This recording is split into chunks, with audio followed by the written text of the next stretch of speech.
Herzlich willkommen im Humboldt Forum auf der ersten Etage, und zwar in Berlin-Global. Welcome to the Humboldt Forum on the first floor to an exhibition of the Stadtmuseum Berlin, curated by Paul Spies. My name is Sophie Elliott, and I'm responsible for, or I'm co-responsible for the program, and I'm looking forward to our event today, One Object, Many Questions. And I would like to welcome you to that event. Today we will talk about a very special topic in that exhibition, hip-hop from New York to Berlin to Istanbul.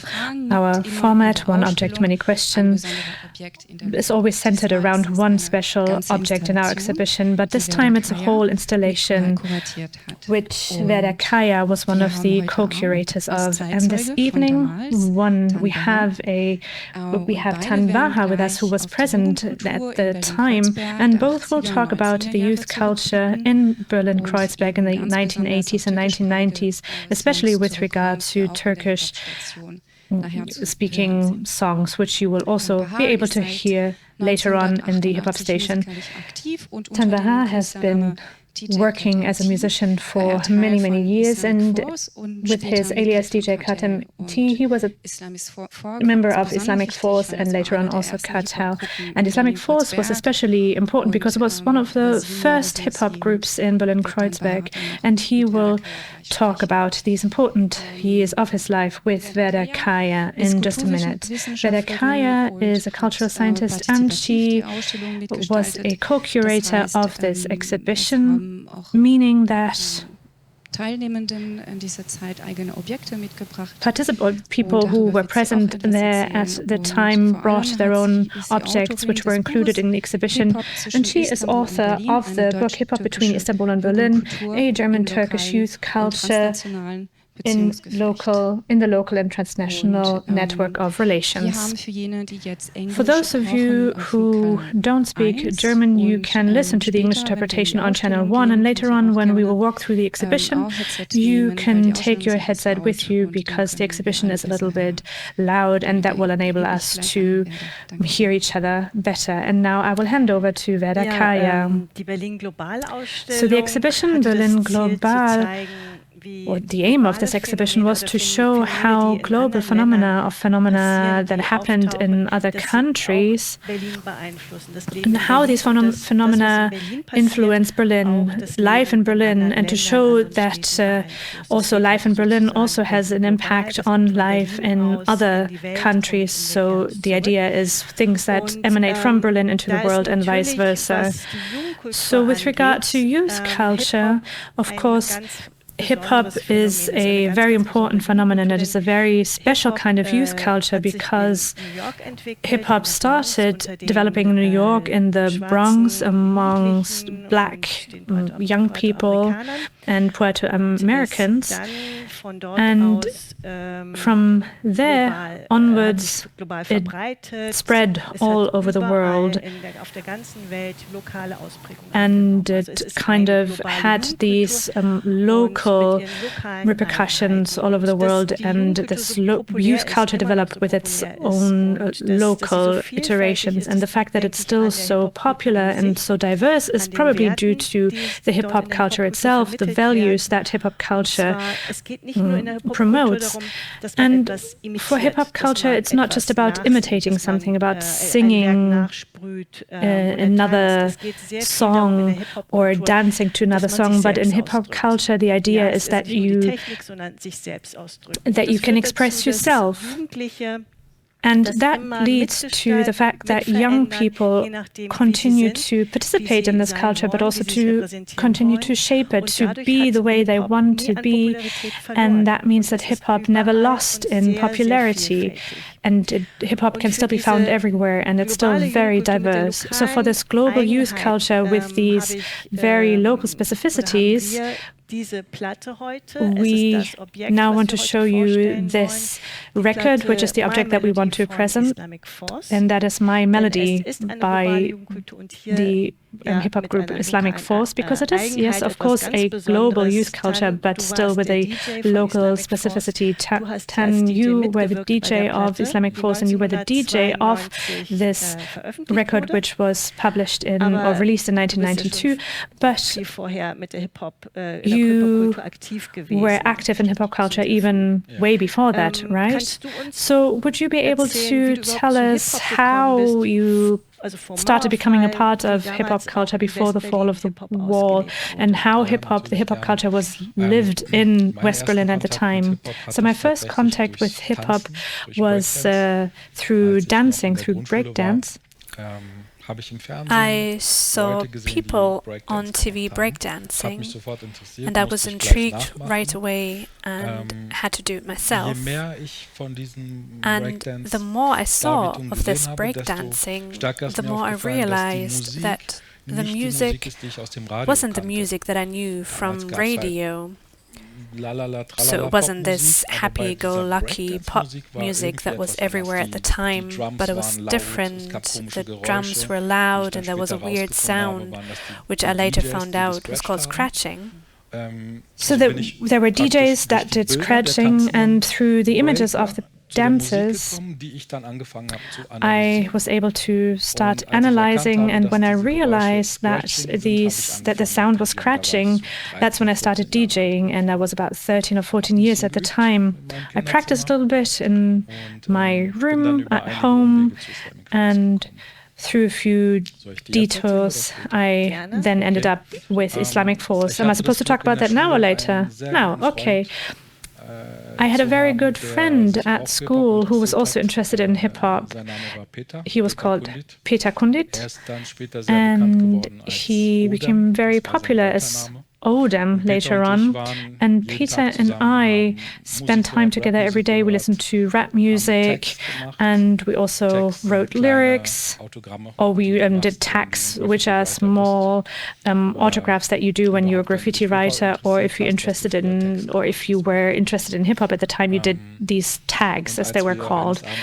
But when we were going out one evening, and we were at the metro station Wittenbergplatz, and there was someone wearing a backpack with the tag Maxim, and we asked ourselves, is that the Maxim? Because we knew this tag because it was very famous. It was all over the city, and of course you could also realize that we kind of noticed him. It was past 10, so there weren't any other people besides us on the metro station. So he approached us, and he was a few years older than us. So he started talking to us, and so together with him we went into the completely wrong direction. It was late on a Sunday evening. We actually had to go home, but we didn't care. We had to talk to Maxim now. So we went on the metro with him, and he didn't just fulfill our expectations, but he even exceeded our expectations, because he said, I have the promo copy of a new important record, and he really ignited our passion.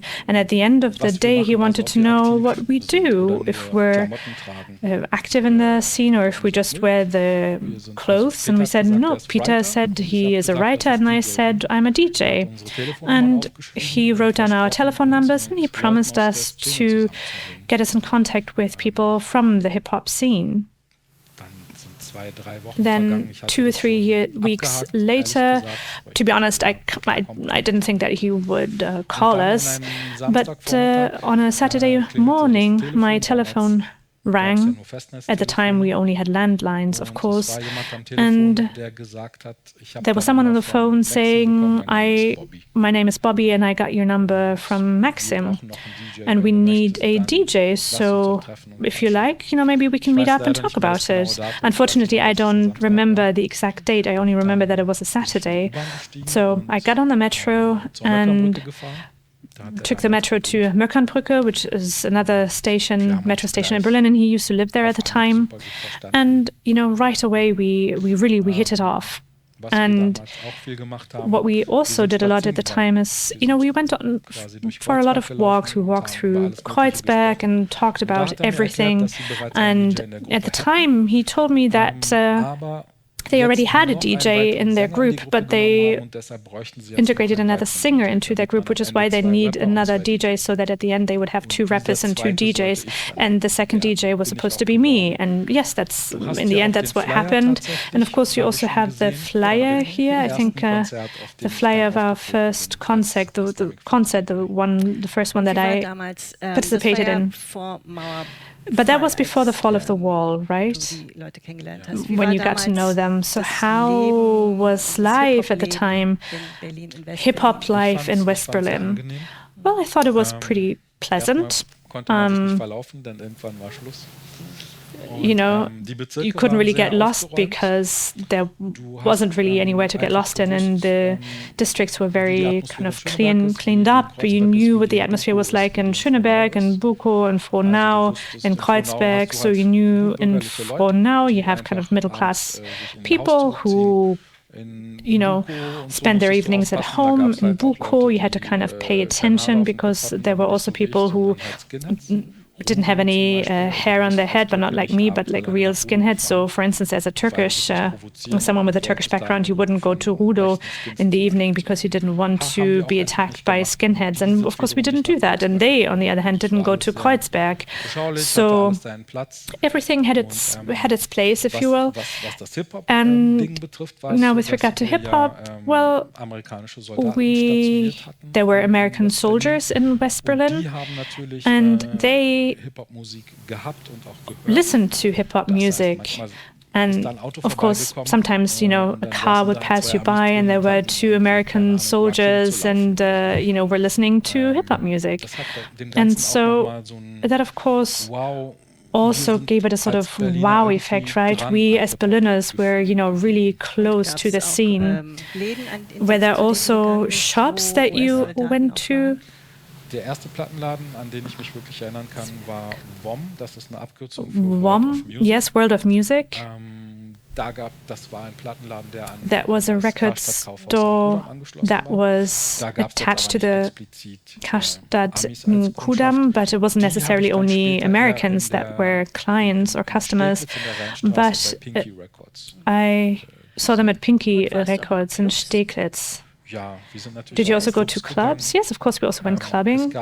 And there were different clubs that were almost all of them in Zehlendorf. And because I was a bit young, you know, at the time, I'm not really able to comment on that, to be honest. But you also went to the US American clubs, right? Well, you know, as was possible, right? Because it wasn't really easy. You needed to be, you know, you needed to be over 18. I was 15 at the time, and you also needed to know the right people. But you always knew someone who knew the right person, and through that we got music and we got clothes. They had a shopping center called PX, and you could buy sneakers, superstars, and that was of course also extremely important for us at the time because, you know, it is important that we remember that at the time you needed to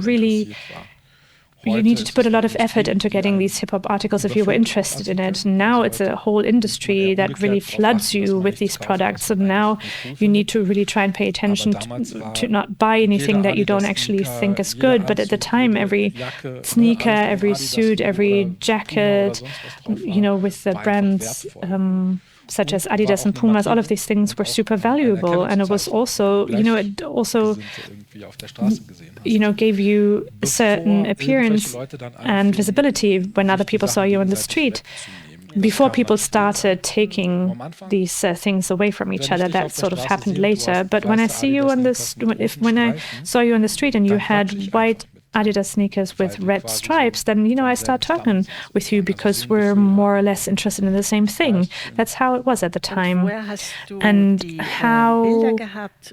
where did you get these images from, or these ideas? How did you see films or video clips? How did you get this information? Through TV? Beat Street, of course, that was an extremely important movie, which is always cited also in East Germany, because you were also able to see that movie in East Germany at the time. In Western Germany, we also were able to see Wild Style, which wasn't shown in the East. And then there was also Style Wars. Maybe you know that movie. It was more about graffiti. I personally didn't know that movie, but my main inspiration were Beat Street and Wild Style. So this culture kind of came to you via the media, but also through the US soldiers, right? Okay. So there was this connection. But, of course, we're talking about West Berlin, but there was also a hip-hop culture in East Berlin. We have one visitor here, and on Saturday we will have a tandem guided tour on the topic of hip-hop in the GDR. So, of course, there was a connection between New York and here, but how was the situation between East and West Berlin? Was that a sort of topic that you talked about, or did you know that there was rap music and breakdance in Eastern Berlin? Well, me and the people that I hang out with in Kreuzberg, well, no, we didn't know anything about East Berlin. We were never there. And because our parents were from Turkey, we also didn't have any relatives living in East Berlin, and so we didn't have any connection to East Berlin. The only thing that we saw was the TV tower, which from our view, of course, was behind the wall. So that was the only sort of connection point that we had with East Berlin. So before the 9th of November, I had never even set foot in East Berlin. Pinky Records was, of course, important for you in the GDR because you sent people to Pinky Records who then bought products there, right? But it was still two separate scenes. Now, before reunification, do you think there's anything else that was very special with regard to the hip-hop scene in West Berlin? Do you mean hip-hop or Kreuzberg in particular? Both, whatever you like. So this atmosphere in Kreuzberg really, in the 1980s, I could talk for hours on end about that. It was just fabulous. It was really just absolutely fantastic because there was a great mix between elderly people who, some of them had lived through both world wars, punker, right? People with no clothes, with torn up clothes, then Turkish laborers working in factories, Turkish children, young people, intellectuals with jumpers that they knitted themselves who knew exactly why Ronald Reagan sucks. And everyone was kind of, living together in a way. Of course, they didn't sit down together every single day, but it was a very peaceful kind of cohabitation. And, it was absolutely normal to see a punk carrying an elderly woman's bag, or a Turkish father with a mustache was talking with a German woman. And I feel like at the time when you got to know someone, you were trying to figure out what things you have in common in order to be able to have a nice conversation with them. You might say, it's exactly the same thing where you come from. Doesn't matter if he is called Allah or God. But today, I feel like now we look more about the things that divide us. But at the time, it was really about the things that unite us, that we have in common, and that created a really nice atmosphere, I believe, a sort of very good general feeling. We felt free, but at the time, I was, of course, a bit too young, and I wasn't really interested in going to demonstrations, so I can also say that, I personally don't have any negative associations with the police. People were able to do whatever they like, and if they were peaceful, then there wasn't a curfew, for instance. So you're not sitting in a cafe and at 2 a police officer would come and say, now you have to leave. No, we didn't have that. It was really a feeling of freedom. And the first May demonstrations that happened in Kreuzberg, of course, that's something that we thought was very cool. We didn't participate, but it was great to see that people really tried to protest against the mainstream culture. Kreuzberg was the way it wanted to be and not the way it should be. And that was what this whole ambiance, this whole atmosphere was really all about. And it was also a very special time, right? But then German reunification happened, and how did you live through that time? Well, we were, of course, extremely surprised because almost a sudden Kreuzberg was right in the center of the city. I didn't live in Kreuzberg, but I was there every single day, and I lived in Schöneberg, and I went to Kreuzberg every single day. And of course, we were very happy because in the beginning, we were happy that the wall was gone, that people weren't in prison anymore, and because from our point of view, people living in the GDR were imprisoned, and we felt sorry for them. And then, of course, we were happy that they weren't imprisoned anymore. And this feeling lasted for a very long time, as long as we saw on TV that some idiots burned down buildings where Vietnamese laborers were living in. And then we got very scared, because then we asked ourselves, when are they going to attack us? And then we tried to figure out how we can protect ourselves. And that's 36, for instance, the 36 boys, these kind of groups then arose afterwards or emerged afterwards, because these were groups to protect us so that we could defend ourselves if ever we were going to be attacked. Luckily, from what I know, this never happened at a larger scale. And it was exactly at that time, right, in which there was a lot of euphoria, national euphoria, Germany, one people. Then there were these attacks, right? But the hip-hop scene also answered to these right extremist attacks. And would you say that this record was also part of that, or would you say that the development of this record, the fact that it actually came about, was completely independent of these political circumstances? Well, this record that we can see here, that was our first record, published in 1992, and it doesn't have anything to do with German reunification or the fall of the wall or unpleasant people that went to Berlin. Not at all. This record came about because we loved hip-hop music, and we made hip-hop music, and because we wanted to include our very own style through. Because our parents were from Turkey, we also included Turkish musical elements, and that's the special part of this record, right? It's the first record that did that, right? The first record that included or that mixed Oriental melodies with hip-hop in Germany. Yes, absolutely. I know that in London there were also very early on people who did that with an Indian background, and I know that they did that very early on, but in Germany we were definitely one of the first that did that. Now I would like to play the song for those of you who don't know it.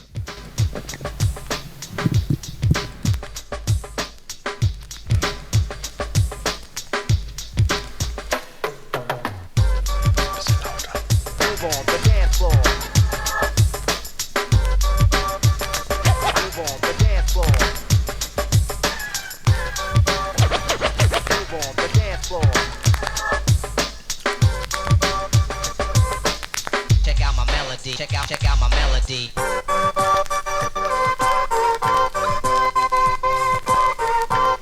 Yeah.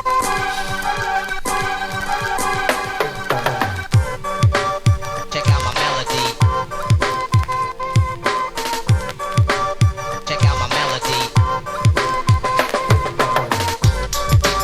Check out my melody. Check out my melody. Check out my melody. 1, 2, 3, and call it what you want, but don't call it terrible, cause I'm down with the sound and it sounds very well. Making them see say damn man, yeah the Sandman. With this man stop when I be confused with the Wan man. THEISLMICMCBOED with the OPE for the PEOPLE. Hell see, some cold stuff sensational. From the one and only dope homie, call me professional. I'm not looking for my trade, I was dope as I came to the spot. And I still wanna stay the same with this cop. This dope beat, my rhyme, the baseline. Dope with a Turkish style, yes, I'm on the microphone. Kick the melody, kick, kick. Danke. So ein Ausschnitt von dem Song. So that was an extract of that song. Und immer noch Gänsehaut. And yeah, it is still interesting, still good. Ja. Dazu darf ich noch kurz was sagen. Could I add something to that? So the rapper that we hear there, listen to there, is not alive anymore. So I have mixed feelings about this. I hope that he rests in peace. Genau. Exactly. That was Bo B. Ja, das ist ja nicht eine Platte, eigentlich sind das mehrere Platten in einer These were Platte. more records, not just one.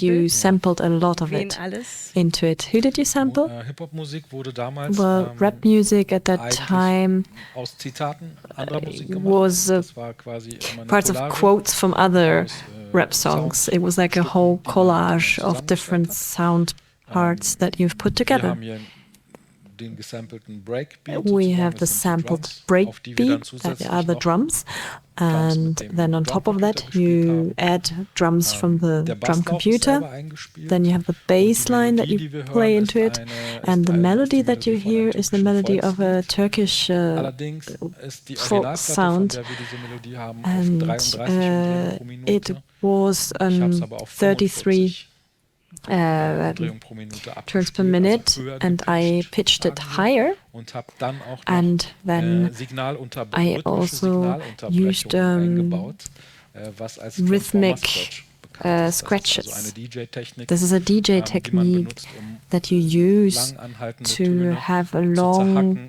und like if you have a ein long eigenes sound, that rhythmisches you Pattern kind of sozusagen, butcher down zu the kreieren. sound into small little sounds and make little Später kommt dann artificial noch ein breaks into Zitat it.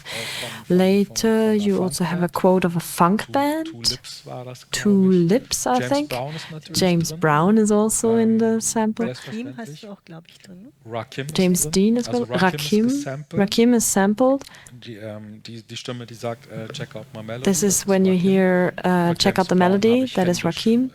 But James Brown I Scratch. mixed in manually, yes. Used to scratch. Und die Mischung ist ja irgendwo So, kein Zufall eigentlich, this oder?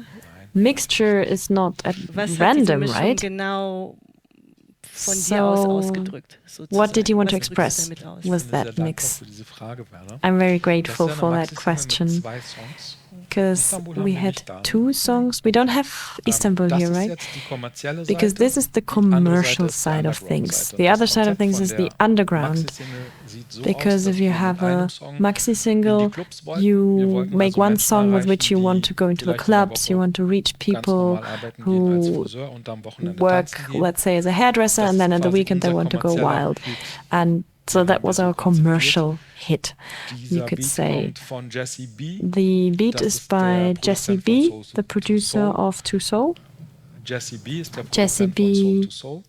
Und, yeah, the producer of Soul to weil Soul. wir wussten, dass das funktioniert And und as tanzbar we ist, knew haben wir this das als works, rhythmische Grundlage and genommen. this is why we used it as the rhythmic Die bass. Melodie ist von einem And sehr, sehr melody bekannten türkischen is done by Volkslied, very, Ley. the melodies from Da a wussten very wir, kriegen wir famous alle Türken Turkish mit. song. Einerseits, So this is how auf we der anderen caught all the Seite Turkish klingt es, people. sag ich mal, And orientalisch it genug für does sound nicht-türkische Ohren. Ja, also dass die sagen, oriental das ist enough for orientalisch. non-Turkish people.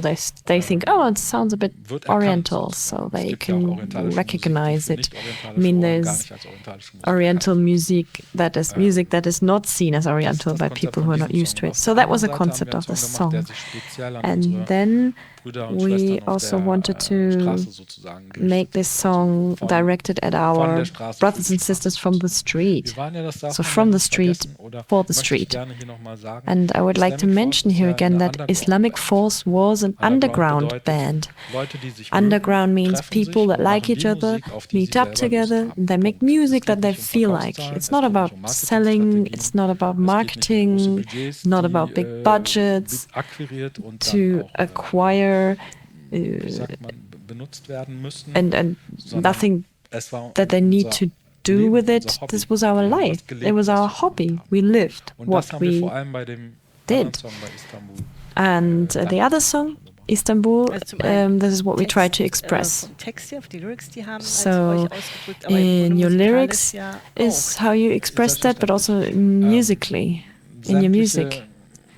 Of course, Also Sounds, die in dem Song zu the hören sounds that you can hear in the sind song, natürlich in the track, Fragmente, mit denen wir uns are besonders fragments identifizieren that können, we die can wir identify so with, zusammengestellt that haben, we dass es have quasi sampled together etwas Neues. so that we created Auch something etwas, was ihr sowieso new, gehört habt. something that My you Melody war sehr used to Lele listen to, und Boris like Mancho war doch für with dich My genauso Melody. sehr, sehr wichtig. Ja, bei den or your other song was important to you? Yeah, the other song we don't have now. We use Bart Mancho as a sample source. And for me, Bobby, and the others, he was a prophet, because Mancho in the 70s did rock music and Anatolian music, and he mixed rock music with Anatolian music, and he became famous internationally. So he had world tours, he played world tours. He's not alive anymore, unfortunately. There's live concerts that you can watch online where he's live in Japan, and the Japanese audience is freaking out. They sing along all his Turkish lyrics. So that was crazy. And in Turkey itself, he was not very popular. He lived in exile, actually, which was good for his production, because in England and in France is where he was living. That is where he could work on his production skills.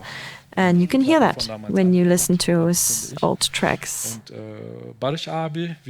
And we respectively called him Barış Abi. Abi means big brother in Turkish. And Barış Abi has recorded the song in the 70s, and we used that in the 90s and sampled it in our song. And when Barış Abi had a concert here, we went to that concert, and we managed to go backstage, and we gave him our tape. We didn't even have a record on sale yet. We just said to him we really admire his art, and we said that we did music that we said we used your music to do our music, and he took our demo.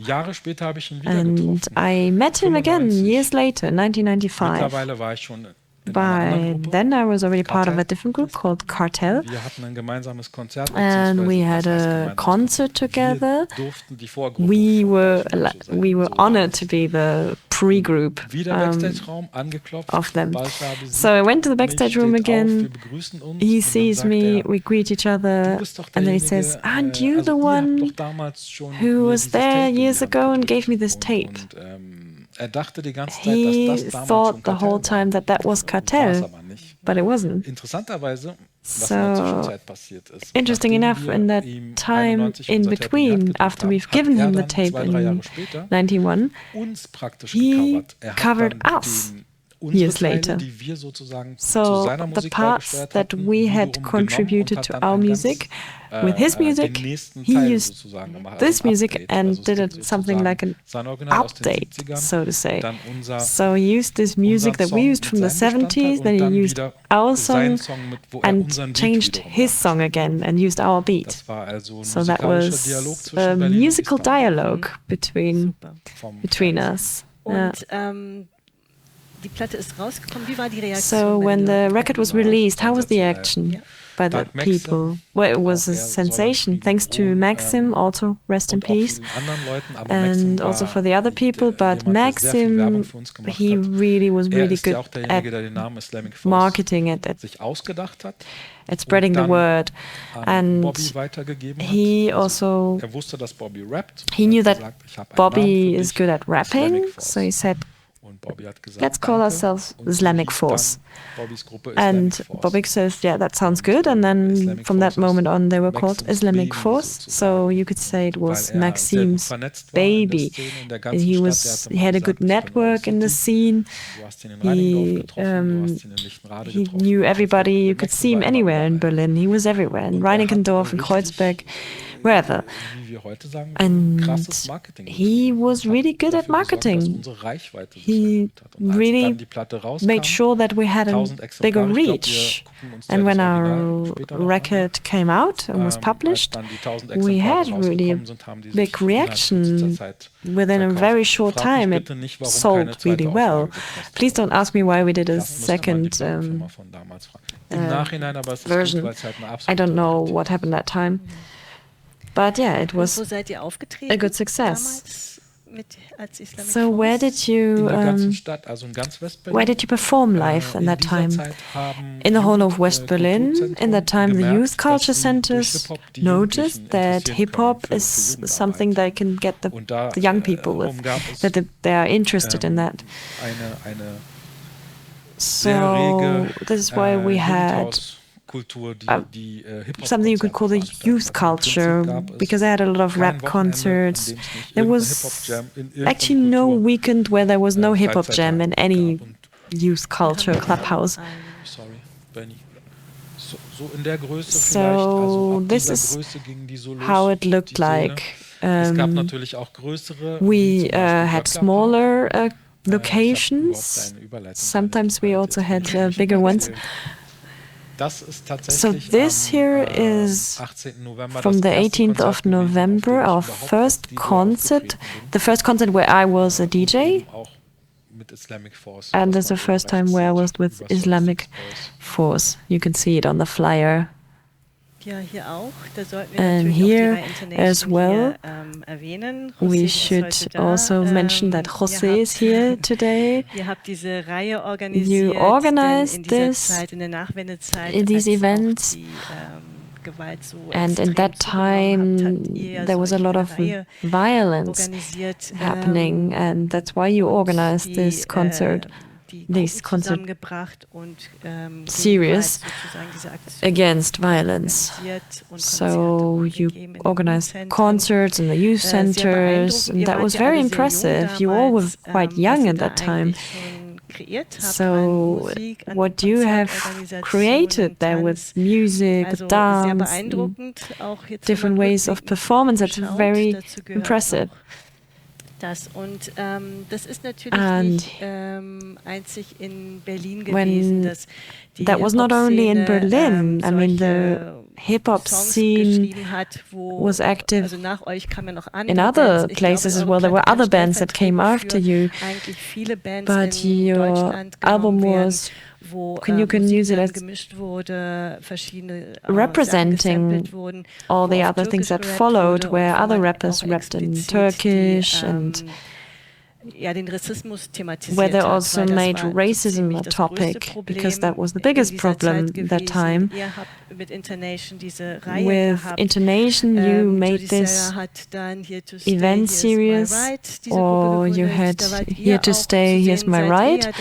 This is also where you were present. This was always to be against racism in a peaceful way, to defend yourself in a peaceful way.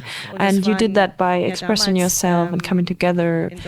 And at that time, there were a lot of groups in Germany, not only with Turkish origin, also with other origins, that wanted to do something against racism together. Yeah, for us it was never important where someone came from. So this is why hip-hop culture is so special, because it is for granted to be together, which is not normal in youth culture. Hip-hop brought people together, and it became a way of to have a voice. So a way of expressing yourself and to have a peaceful protest against the situation. On this picture, we can see you on the right. Yeah, you can see I'm wearing a colorful jacket. Someone else is on the picture. Tana, as you've mentioned, Shakti. In the middle, in the center, you see Public Enemy.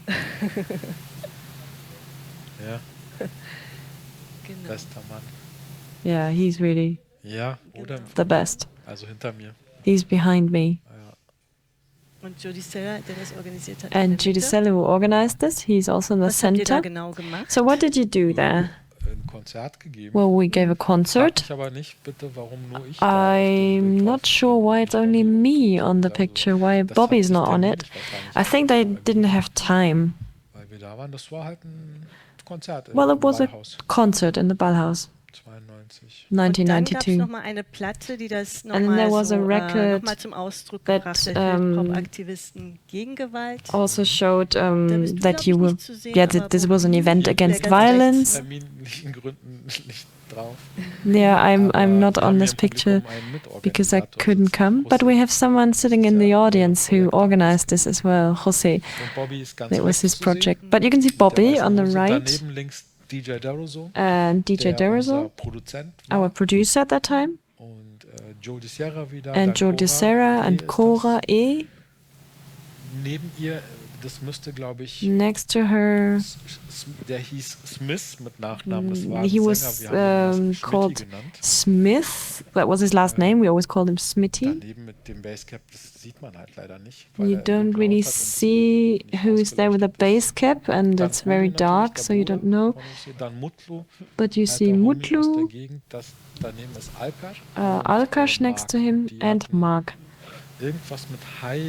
I remember that they were called All Time High. They did really good music. Did you take a photo of the... Did you take the photo at Palaststraße? Yeah, it looks like it. Well, this is exactly that time where hip-hop was used for these kind of events, but that has changed today. Yeah, a lot has changed today. So your record and everything you did, that was only known within the hip-hop scene. It was not covered in the media, it wasn't played anywhere else, that was more among yourselves. But that changed in the middle of the 90s with the outcome of the group Cartel.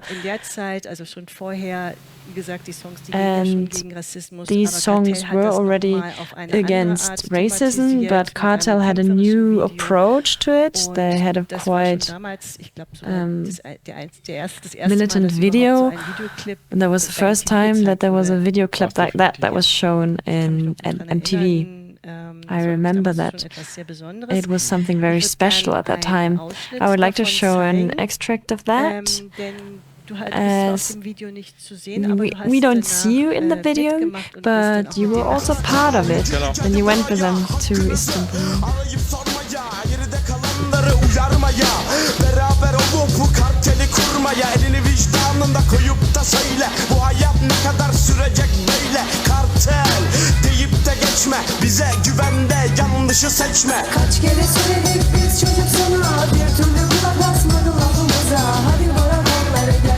Gel gel gel kaktele gel, bilmiyorsan sana öğretirler. Gel gel gel kaktele gel, karteldekiler kan kardeşler. 95 kartel direkt gelir sana ve şu anda RGA konuşmakta. Kartel yan yana can cana beraber, Almanya'nın caddelerinden al sana haber. Durum beter bak, kartele saygı göster, bomba rap şeklinde geliyor, ipucunu yaktık, ateş devam ediyor. Bana sana ona buna kuvvet veriyor. Konuş da söyle de susma da sende. Problemin çözümü bizde ve bende. Yabancısın diye seni ezemesinler. Kartel Almanya'nın 3 köşesinden. Bam bam bam. Ja, was interessant ist an dem Videoclip, dass der What's interesting in this video clip is that there were these were original images, and of course it also talked about history of migration, but also the attack that moved us all, or made us all very sad at the time. And in Germany, they were kind of popular already because their music was played on MTV, but Cartel became extremely popular in Turkey. So now we've bridged a gap first from New York to Berlin, but now from Berlin to Turkey, or from Germany to Turkey, because Cartel is a connection between RGE and the crime posse from Kiel and Karakan from Nuremberg. And with this group, so with you, hip-hop came to Turkey. So before you, some people were already interested. Turbo, for instance, he was already interested before, but at a larger scale, Cartel was really what started hip-hop in Turkey. Yeah, before it was really special interest. Those who were interested in hip-hop kind of heard, okay, there are people from Kreuzberg who make Turkish rap music, but the mainstream didn't know Turkish rap music until then. And here we have a newspaper article So the music of the outcry is what it says here. The second person to the left, so the one wearing the sunglasses, that's you, right? Yes. So you were extremely popular and very well known in Turkey. I think sometimes you played 2 concerts on one day, and all of your concerts were sold out, sometimes even in large stadiums. And later on, you were part of it as a DJ, and we have a video clip of a party where you DJ'd.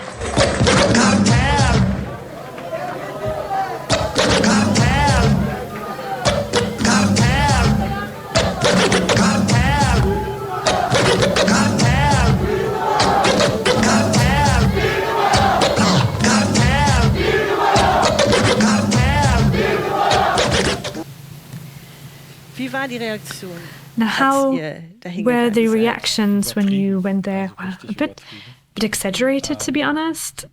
Really exaggerated, because we as a band, we didn't really know that there was this whole promotion machine that started before. So in 1995, I think it was in May, we arrived at the airport in Istanbul, and we were a bit surprised there were hardly any people on the plane, and later on we found out that it was organized that way. So it wasn't just a normal plane, with vacationers going to Turkey, but it kind of felt like a private jet. And so we arrived in Istanbul, and we were surprised that the airport was so empty, and we were surprised that the security personnel didn't check our passports. So we just kind of waved them, and they said, yeah, go through. And then when the doors opened, there were these headlights that went on, and hundreds of people screamed Turkey, Turkey, and we thought, well, we're not a football team, why are they screaming Turkey, Turkey? And they ran towards us, and we were a little bit scared because we had 2 foreigners, a German and a Cuban, and we were a bit scared that we would lose them. And we managed to get into our minivan, and then it was a bit quiet for a few minutes because we were just so overwhelmed. And then after a while, step by step, we were kind of getting used to being the center of media interest in Turkey. In the morning, so we woke up, we went to the hotel lobby, and we gave interviews for different newspapers. Then we had breakfast. Then we went to radio stations and gave radio interviews, several in a row. And then afterwards, we went to TV shows. They really interrupted their program and said, unbelievable but true, they're here, straight from Germany, here's Cartel. And everyone was completely excited, so it was really quite exaggerated. Maybe not like the Beatles, but definitely like the Backstreet Boys. That's really how it felt. So really the opposite of what happened years before with Islamic Force. It wasn't special interest, but it was already mainstream from 7 to 77 years. Everyone knew this group in Turkey, and that was, it was great to be able to experience that. And that was also, by doing so, you laid the foundation for the development of hip-hop culture in Turkey. Yes, but that was also actually the plan of the music industry. Our musical manager, who I think at the time was the vice president of Polygram in Europe, he wrote down in his business schedule to install the genre of rap culture in Turkey, and we were the kind of group or band that he started that with, and after that he kind of built this genre in Turkey, and that was his plan, and it worked. But for you didn't continue, right? No, it was way too exhausting for me. I really didn't like that. Everything was about business and about fame. It wasn't at all about what hip-hop was for me, because for me, hip-hop was my heart, and it was the good feeling that I have with the people who are also interested in that. Here, there are also sometimes people, or there are people who I haven't seen in years, but when I see them, I'm happy right away, and I don't have that feeling when I see a check or a logo or a contract.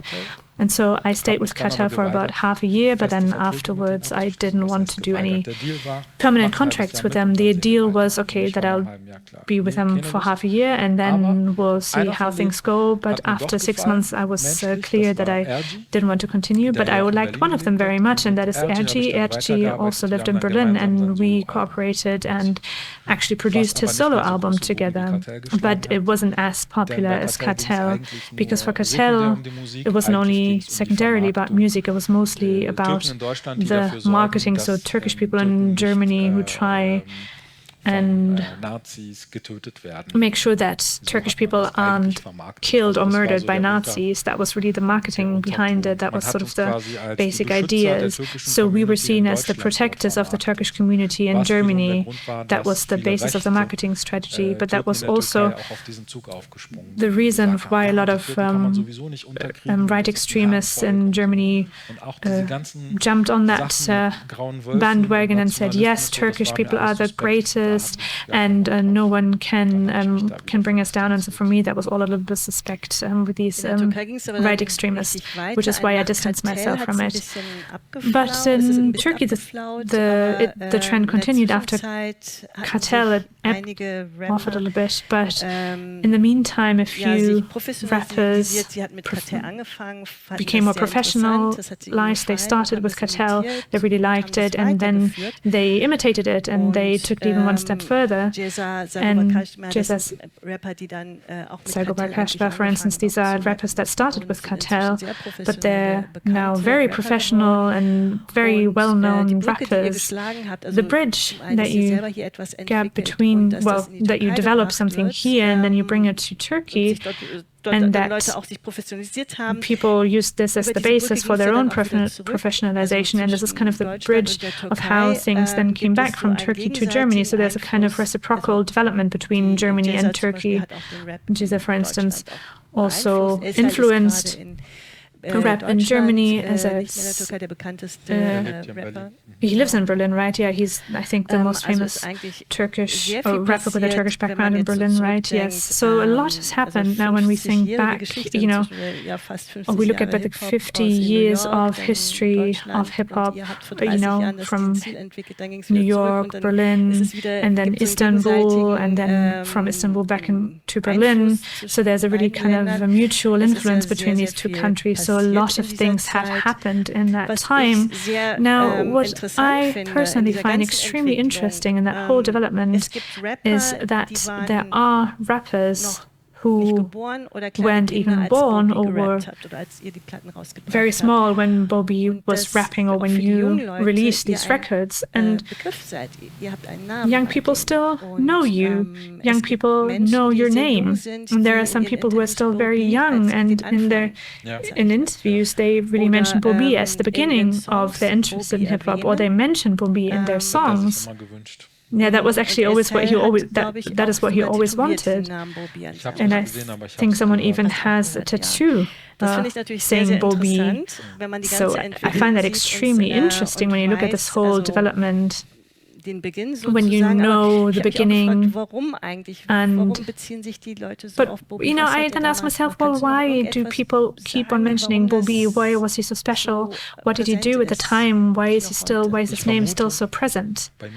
Well, I believe that at least that's what it is for me. If I'm interested, for instance, in a certain kind of genre of music, then I do some research.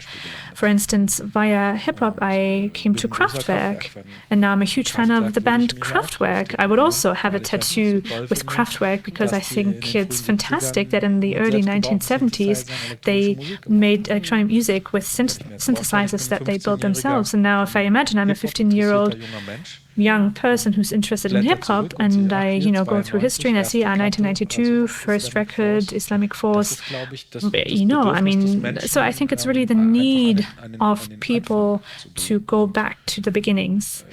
And apparently we were the beginning of something, and there are people who discover that and then they celebrate this beginning. And they also show that they know the scene. If you meet someone, Turkish rap, I know what that is, Kartel. But if someone else comes along and says, it's Kartel, but before that there was even Karakan or Islamic Force, in saying that they know that they know the topic much better than the other person, so it's also a possibility or opportunity to present or show that you have more detailed knowledge than the average citizen. So maybe that's the reason, curiosity, interest in Bob E. Both of us, we were always very, happy if people approached us and said, fantastic song, great record, great show. We were always super happy about that. And he was always very emotional he would be very emotional if he knew that some people had a tattoo with his name on their arm.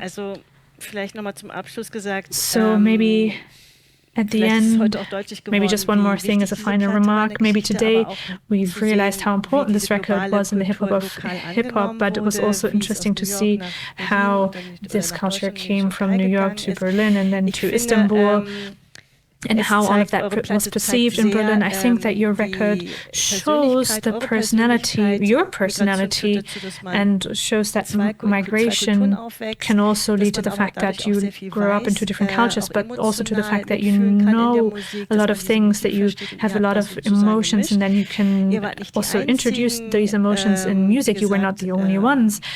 Of course, Microphone Mafia, for instance, Balkan, there were so many advanced chemistry. There were so many other groups or artists who did a similar kind of music, maybe, but it wasn't. You didn't just stay with music, right? Amigo, you did it with dance, right? You also know breakdance, but you also know the Turkish folk dance, and for Say Break, you kind of combine those two by developing Zeybreak, so Turkish folk dance and breakdance together. So it's a bit of cultural capital, right? You have a bit of a treasure, and you know these different things, and then you have a talent to bring these things together and to create something new. And at local level, and to express yourself at local level, but at the same time, you had a huge influence on the culture in Turkey. But now in Turkey, people think that Turkish rap actually comes from Germany and not from Turkey. But that's really how it was at the time, So, and that is also why your record is a symbol for this whole development that ensued, and it is a symbol for the cultural mix and also for a peaceful expression of oneself, I think. Yes, we did what we felt, and we had strong emotions for Turkish music, of course, through our parents. Maybe when I was 3 years old, I listened to this kind of music, just because we had these records at home, or my parents did, and the beats, that then came to Germany at the end of the 1980s from New York is also something that hit us like a hurricane in a way. And so then we experimented. So I think that's a word that we didn't really use a lot this evening, experimenting. That was really important. Just trying new things, having a lot of fun and being creative, doing things and then listening and trying to see how you like it yourself, and then try and see how the whole group likes it, and then also how other people perceive it, or be happy if other people like it. But of course it all has to start somewhere, and in the beginning I think it is this feeling that you need to have in yourself to begin with, because I believe that you can only include emotions into your art if you have them yourself, because what I can't feel, I can't integrate into my art. And I think Bobby and I and many other people seem to have managed to include or transform all of these emotions into music, so that other peoples were able to decode that in their own emotions. And of course it's great to see that it also brought different cultures and countries together, And as I've mentioned before already, you know, there are people from South America, from Turkey, Kurdish people, Turkish people, people from the Arab-speaking world, Kayo, and all of these people, Italians, but then of course also the Americans who lived here. James Brown läuft, ist egal, welchen Pass du hast. You listen to James Brown, it doesn't matter what passport you have. Either you are dancing or you're not dancing. And it doesn't matter what religion you have, what gender you have. Either you're moved by it and you become a part of it, or that's not the case, and both is okay. But the only important thing is that those who want to dance can dance, and those who want to go should be able to go. And that has always been our philosophy. We've always said everyone should be able to do whatever they personally like. And I think that's also what we can hear in the lyrics, and that was also always very important for Bob E. writing about the fact that everyone should be able to be accepted the way that they are, and because that was also true for us. We wanted to be accepted the way that we were, so that's how you have to treat everyone else as well. These are some fantastic final remarks, your motto, and how you saw the world and how you translated that into music. I think that is the end of our discussion. I would like to thank you very much for listening. It's great that you joined us this evening, and thank you very much, Tan, for joining us tonight and that we were able to talk about this topic. And thank you very much for putting so much work into looking at this time from a cultural studies perspective, and it is so important that you're looking at it.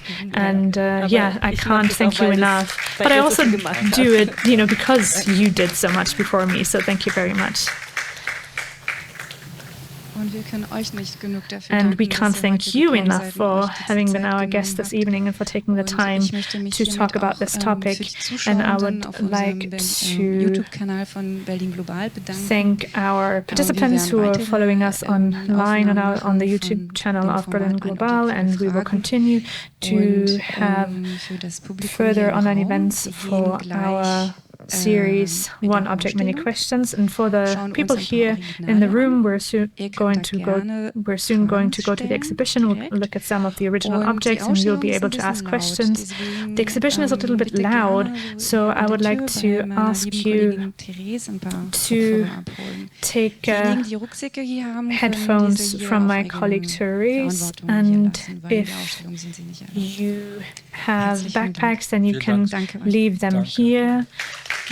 But you would still remain liable and responsible for them, but unfortunately you won't be able to take them to the exhibition.